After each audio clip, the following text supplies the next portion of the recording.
하나님의 섭리라면 인간적인 방법이 아니기 때문에 하나님의 섭리라면 남는 게 뭐냐면 은혜가 남더라고요. 인간적인 방법으로 하면 거기에 갈등이 있고, 왜 갈등이 있느냐? 우리 모두가 죄인이다 보니까 이기적이잖아요. 내 것 더 취하고 싶고 유익을 남기고 싶어 하는 게 우리의 본성인데, 그러면 거기에 나만 아니라 상대방도 똑같은 마음이면 뭐가 남죠? 갈등과 반목이 생기는데, 하나님의 섭리라면 뭐가 남냐? 은혜만 남아요. 서로가 자기 것을 자기 것으로 주장하지 않고 하나님의 영광을 위하여 조금 더 타협하고 물러서게 되어지는 그런 일이 일어나게 되죠. 오늘 본문 여호수아 1장에 보면요, 여러분 잘 알다시피 여호수아 1장의 배경이 뭡니까? 제일 먼저 1장 1절이 어마어마한 그 문장이 나옵니다. 뭐죠? 여호와의 종 모세가 죽은 후에요. 어마어마한 출애굽, 말도 안 되는 출애굽의 대장정을 이끌었던 죄종 모세가 죽었어요. 느보산에서 이제 하나님의 명령으로 가나안 땅에 들어가지 못하고 1세대들은 다 죽고 여호수아 갈렙만 남고, 200만 명 중에 2명 남은 거예요. 몇 퍼센트죠? 1%가 2만 명. 생각도 안 나네. 0.0002%가 되겠네요. 200만 명 중에 얼음 잡아 2명만 남아서 나머지는 광야에 그대로 엎드러져 죽은 거 아니에요. 40년이 지났으니까 한 세대가 지난 거잖아요. 1세대는 다 병들어 죽든 여러 모두 고라다단같이 땅이 꺼져가지고 반역해서 죽든 여러 모양으로 하여간 하나님의 약속이 신실하게 이루어졌고요. 하나님의 약속대로 여호수아 갈렙만, 그리고 그 이후 광야에서 태어난 2세대들만 남아서 이제 가나안 땅에 들어가기 직전에 이제 하나님의 말씀이 여호수아에게 함께 하신 거죠. 어찌 보면 상황적으로는 최악입니다.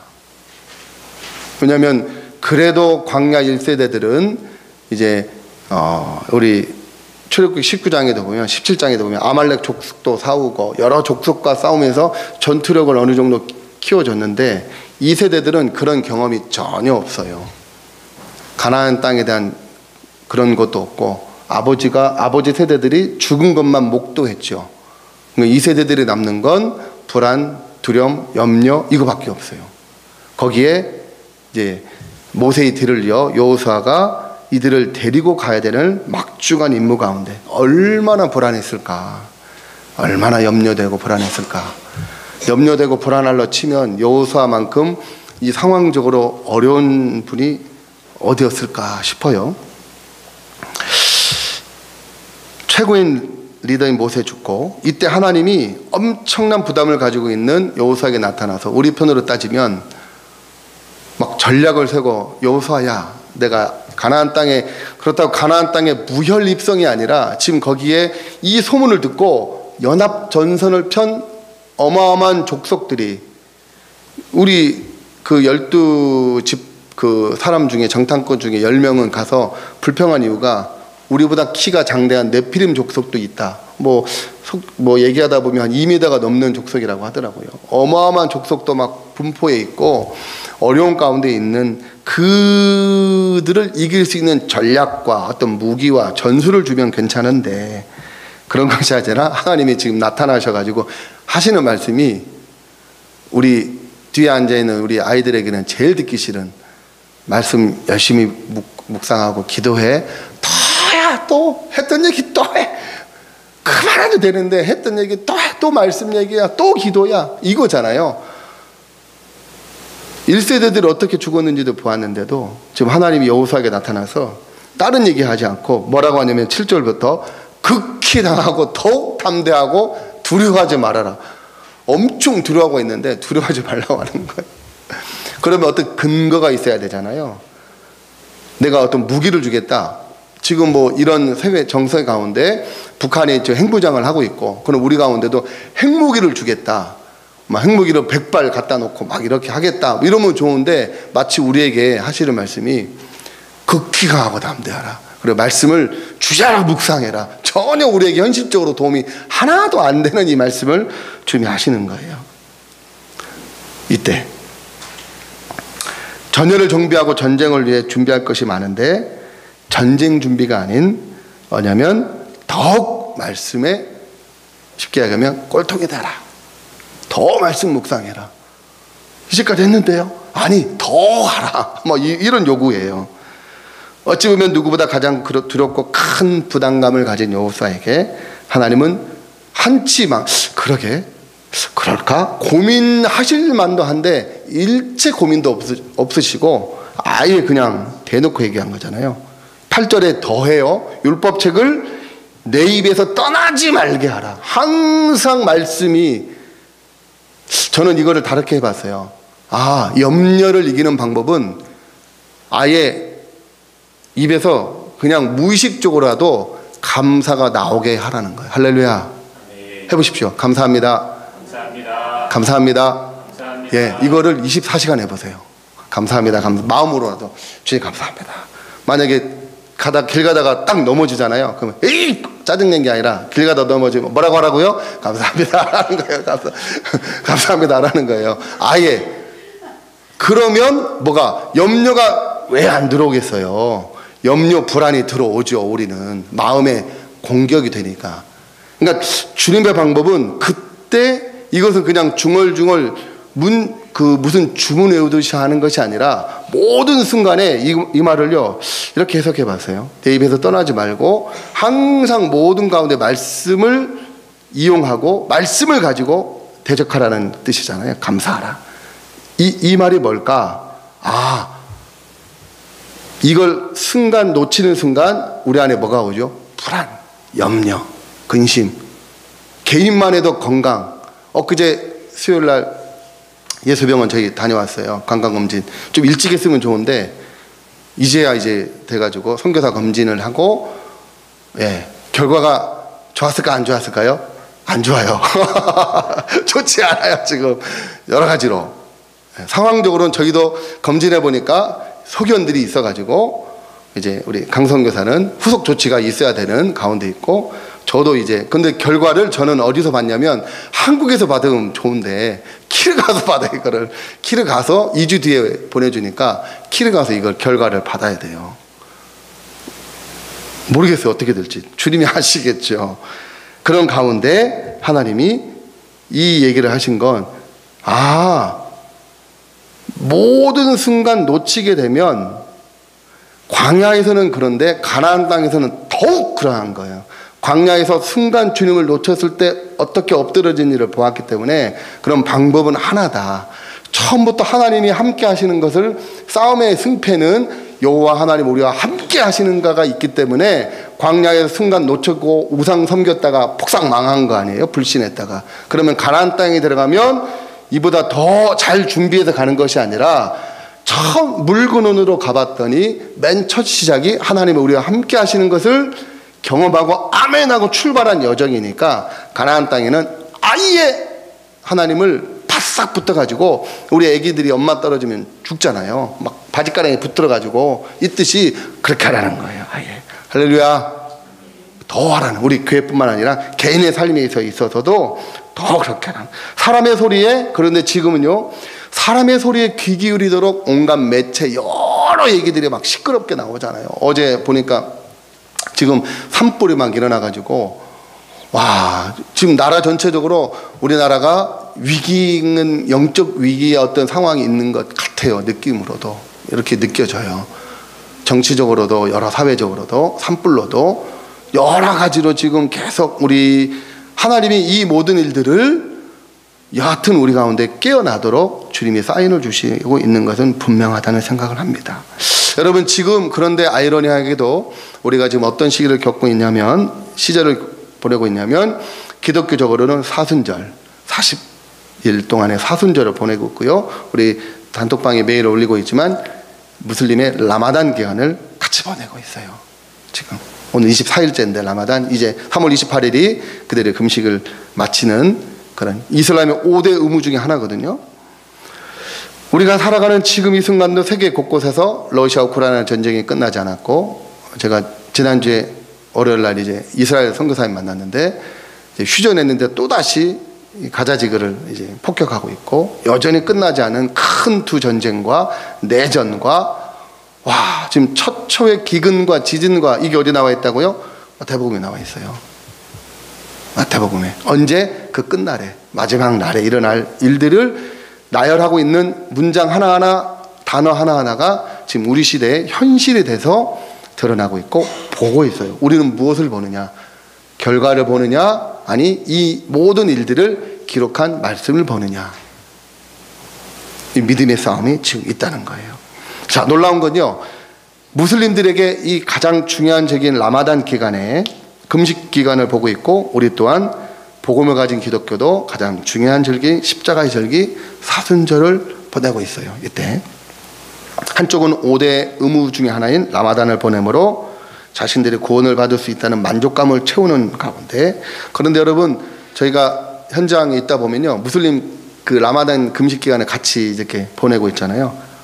딱 보여요. 뭐가 보이냐면, 해가 떠 있는 동안에 금식하고 있다가 해가 지면 이제 한 7시 반 정도, 7시면 해가 뉘어지다가 딱 지는 순간이 한 7시 반 되면 어두워지잖아요. 그때 밥 먹으려고 7시, 6시 반부터 음식을 엄청 준비해요. 하루 종일 안 먹었다 배고플 거 아니에요. 아이러니하게도 금식 기간 끝난 그 저녁에 먹는 양 때문에 더 병 많이 걸리고요, 육신적으로는 더 피폐해지고 영적으로도 더 피폐해지는 시간을 보내고 있는 거예요, 이 시간이 그들에게. 그리고 오히려 이들에게 있어서 대부분의 범죄가 언제? 라마단 금식이 끝나는 밤에 일어나요. 아이러니하죠. 해가 떨어져 음식을 먹을 수 있는 시간을 기다리며 잔뜩 그동안 먹지 못한 음식을 앞에 쌓아두고 시간이 지나기를. 한 번은 우리 이슬람 친구하고 같이 밥 먹는데 몰랐어요. 근데 안 먹는 거예요. 왜 했더니 10분 남았어요 이러는 거예요. 10분 남았다고. 근데 10분이 지나니까 두세 그릇 막 허겁지겁 먹는 거예요. 주체할 수 없는 거죠. 그들의 모습 속에서 성경 로마서의 율법은 죄를 깨닫게 하는 몽학 선생에 불과하다는 것을 알 수 있습니다. 그렇게 하면 할수록 이들 안에 결코 이 행위로는 구원에 이를 수 없다는 목마름이 더 있겠죠.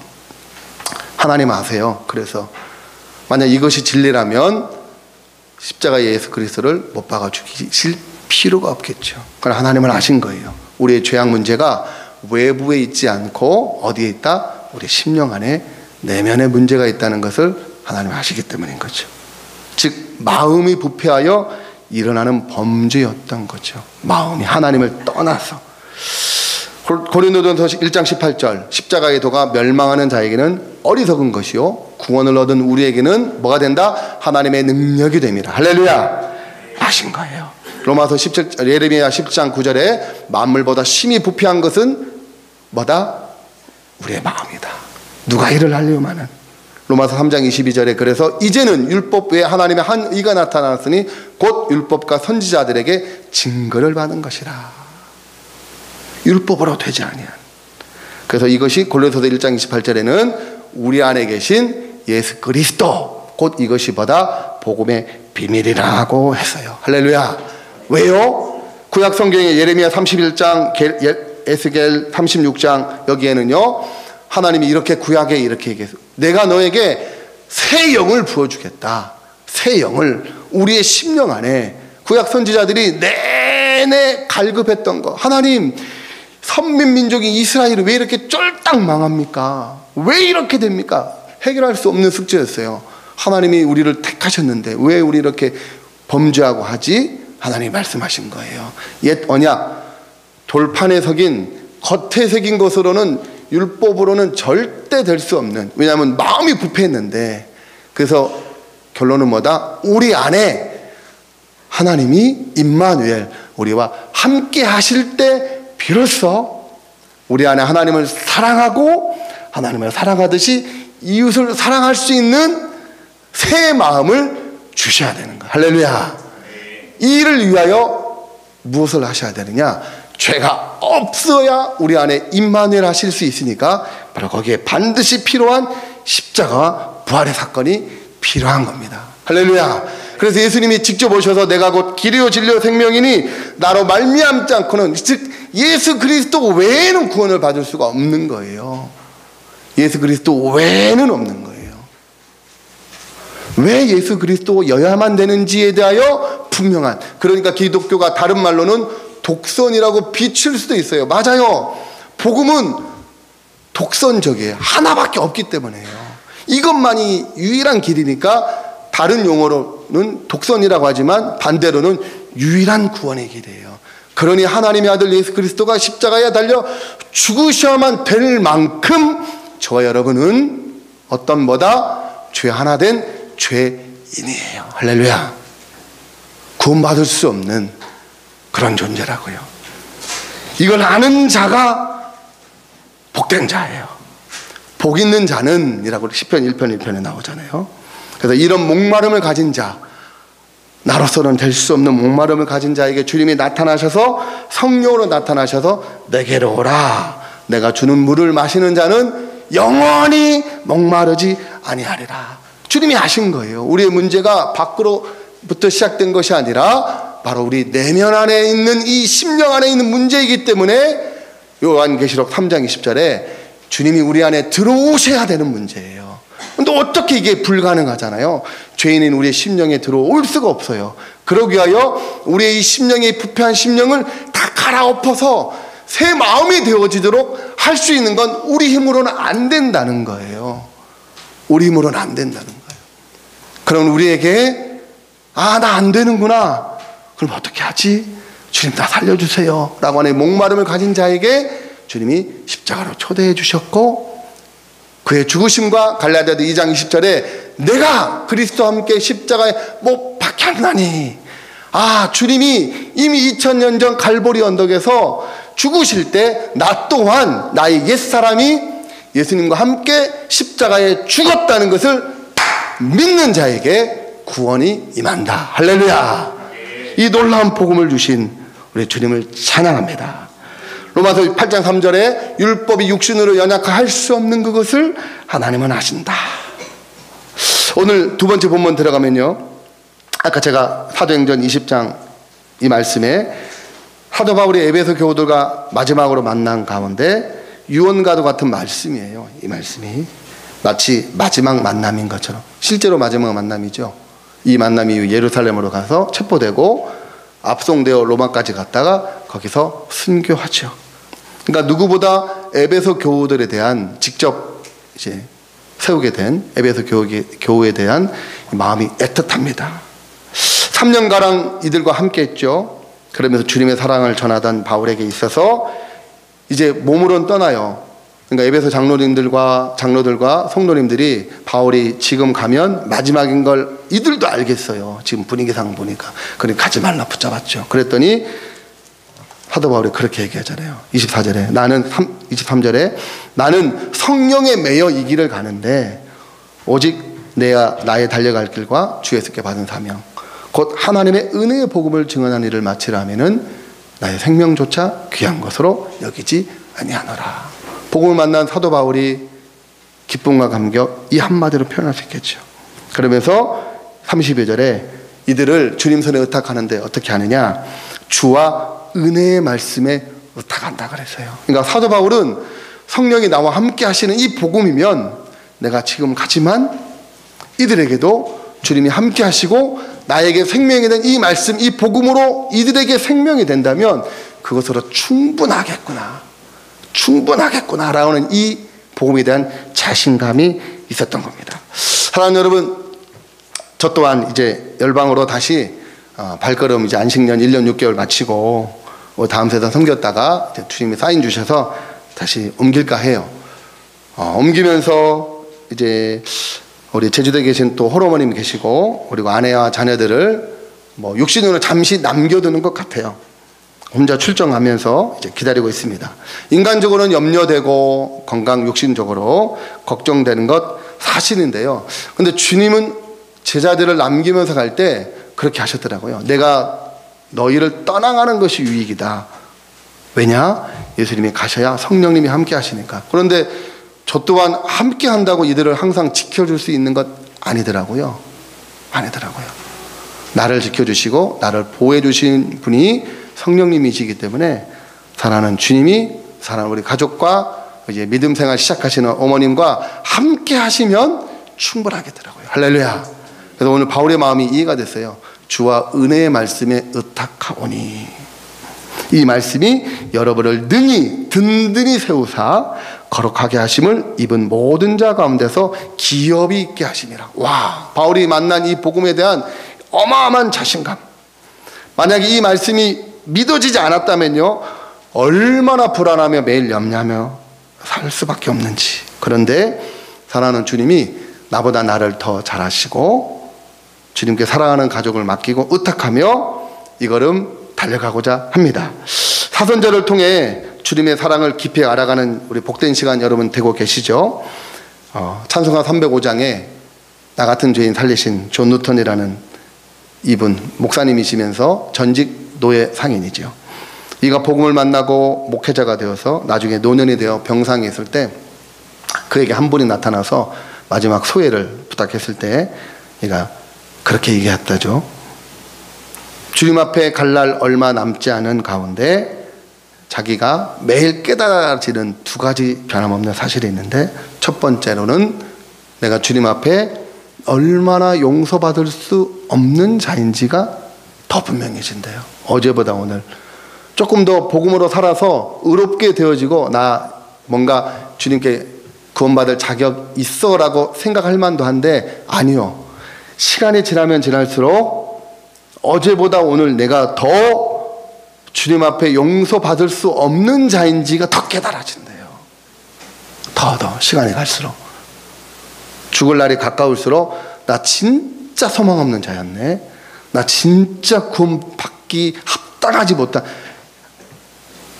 무심코 뱉은 말 한마디, 생각, 모든 것 정리해서 하나님이 다 아실 텐데, 뭔가 좀 말씀 묵상하고 기도하는 믿음의 생활도 있지만, 믿음의 생활이 하루에 1시간이라면 23시간은 하나님 아닌 세상으로 생각하고 염려하고 불안하고, 감사보단 불평, 찬양보다는 인정받고 염려하고 정죄하고 판단하고, 이런 죄인의 속성으로 살아가는 이 매일매일의 시간이 눈 감고 생각해 보면 이게 너무 분명한 거죠. 달리 될 수 없으니까. 그래서 이것이 깨달아지는 순간, 아, 나는 정말 용서받을 수 없는 존재라는 것이 더 깨달아진다는 거지. 그게 한 가지고, 또 한 가지는 그런 나를 어떻게 주님이 이런 나를 용서해 주실 수 있지? 그런 일들이 역겹도록 한, 저도 가끔 그런 일이 있었어요. 부끄럽지만.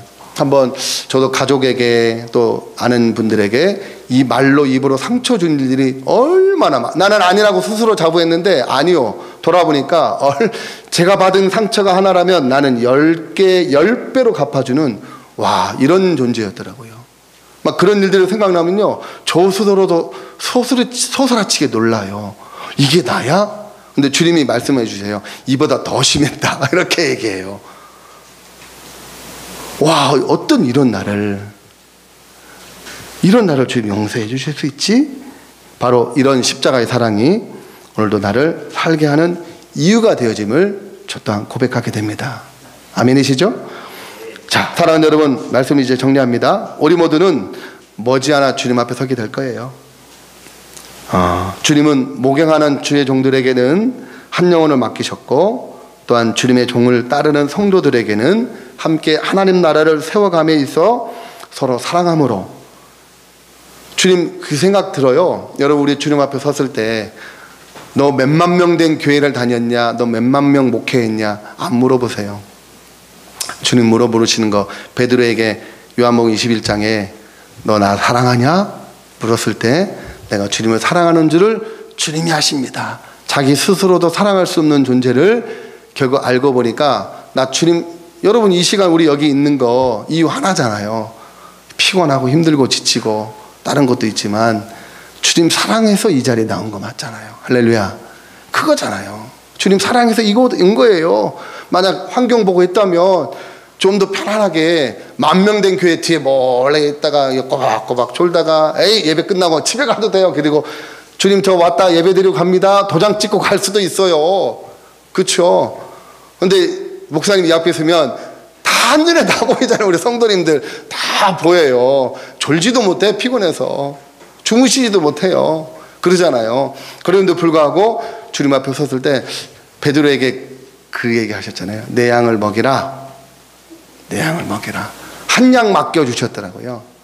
한 양 맡겨주셨고 그 양은 그 종 목자 따라가도록 하셨더라고요.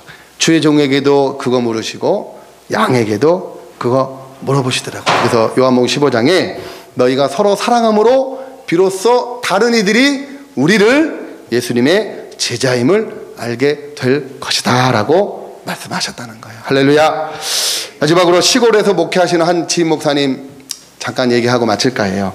제가 또 존경하는 목사님이신데 이 목사님이 시골교회 목사를 한 13년째 14년째 하고 계신데 교회를 이제 자주 가봤죠. 갔더니 그 교회는 70 넘는 노인들이 어르신들이 교우들의 반을 차지해요. 이상이 돼요.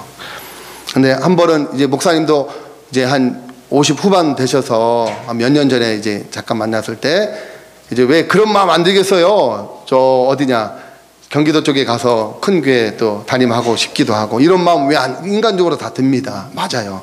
그 목사님한테도 그런 이제 그 초빙이 왔었고 청빙이 왔었고 그런 시간이 있었더라고요. 그런 가운데 잠깐 만나다가 안 가셨어요. 여러 가지 틀어진 상황도 있지만 주님이 허락 안 하셨다라고 얘기하시면서 이렇게 고백하더라고요. 주님이 여기서 남게 하시는 것은 이제 마지막 30달까지. 그러니까 이제 목사님 뭐라 하셨냐면 전도된 숫자보다 장례 숫자가 자기는 더 많았대요. 1년에 어느 해는 한 달에 한 번 장례 치렀대요. 그래가지고 이제 1년이면 12분 돌아가신 거잖아요. 그렇게 이제 장례를 계속 12년 동안에 보니까 장례 치른 그 장례 예배만 수십 차례 됐다 그러더라고요. 그럼 하신 말씀이 주님 앞에 서는 날까지 맡기신 어르신들 한 명 한 명 주님 앞에 무사히 천국 입성하도록 장례 치르는 것, 그것이 시골 목회하는 나에게 주신 마지막 사명인 것 같다라고 이렇게 알고 목양하고 있다는 얘기를 이제 고백하셨을 때 이 말씀 준비하면서 그 생각이 났어요. 그때 저 또한 이번에 다시 이제 열방으로 불러주시고 또 지금은 혼자 가게 된 거룩이지만 주님이 왜 이 부르심에 사인을 주셨는지를 깨닫게 해주시더라고요.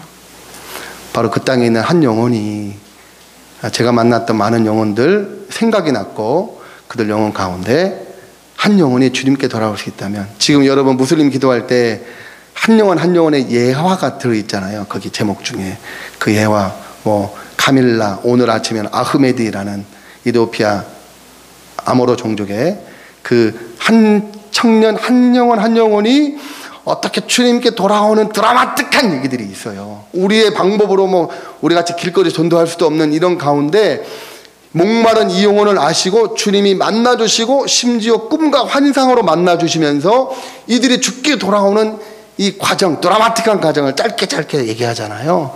결론은 그거더라고요. 하나님의 관심은 그 한 영혼에 있는데 이 한 영혼이 죽게 돌아올 수 있다면 아까 그 목사님이 시골에서 큰 교회 목회 안 해도 작은 시골교회 목회하면서 한 영혼 한 영혼 맡겨주신 양을 마지막 한 명까지 그냥 천국 입성 잘 해드리는 것만 해도 주님께 칭찬 듣는 종이 되겠구나라는 소명을 가지고 하고 있다는 거예요. 저 또한 이 걸음 걸으면서 그 땅에 있는 무슬림 한 영혼이 주께 돌아올 수 있다면 이 영혼을 내게 맡기셨는데 이 영혼을 주께로 천국 입성 보내드리는 통로로 나를 불러주시는구나. 거기에는 큰 프로젝트 없어도 되겠더라고요. 내가 만난 예수님 만나게 되어질 때 나눠주고 그들을 통하여 주님이 일하시도록 기도하면 되겠더라고요. 이 일을 주님이 이제 우리 새성년으로 옮겨서 동일하게 이곳 가운데도 역사하실 줄로 믿습니다.